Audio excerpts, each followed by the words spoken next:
सरकारसमोर आणि जनतेच्या दरबारासमोर मांडण्यात आलेले आहेत। त्यामध्ये पहिला मुद्दा म्हणजे जे मुंबई शहर किंवा शहरामध्ये भाडेकरू तत्वावरती राहणारे मध्यमवर्गीय कुटुंब किंवा गरीब कुटुंब आहेत, त्यांना किमान 5,000 रुपये हे महाराष्ट्र शासनाने भाडे द्यावे आणि जे स्तर जिल्हा आहे त्याच्यामध्ये भाडे तत्वावरती राहणारे जे भाडेकरू आहेत त्या तशा कुटुंबियांना किमान 3,000 रुपये हे प्रत्येक महिन्याला भाडे महाराष्ट्र शासनाने द्यावे, अशी आमची पहिली मागणी होती।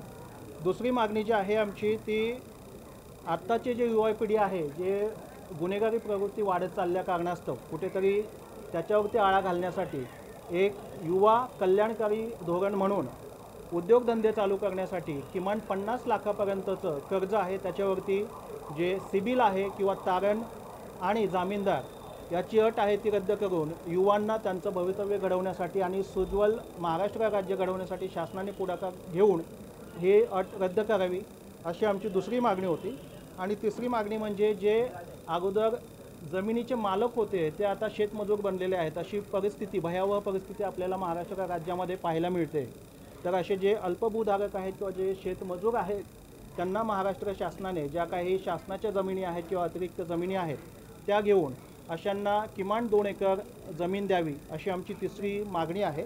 आणि चौथी म्हणजे आता आपल्या सगळ्यांना माहितीच आहे की शासनामध्ये कंत्राटी नोकर भरती ही अतिशय जास्त प्रमाणात आहे।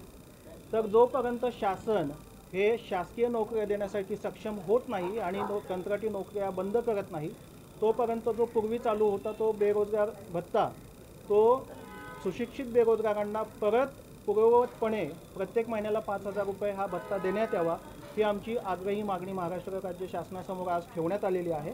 आणि तेच सगळी माहिती आज आम्ही जनतेच्या दरबारामध्ये येऊन देखील दिलेली आहे। कोणत्या संघटनेच्या अंतर्गत आपण या सगळ्या मागण्या मांडलेल्या? ही मागणी आहे आणि ही भूमिका आहे ती ब्लॅक पॅन्थर पक्षाची आहे, जो मुळातच भारतीय राज्यघटनेलाच आपली विचारधारा मांडून आपली राजकीय वाटचाल करत आहे।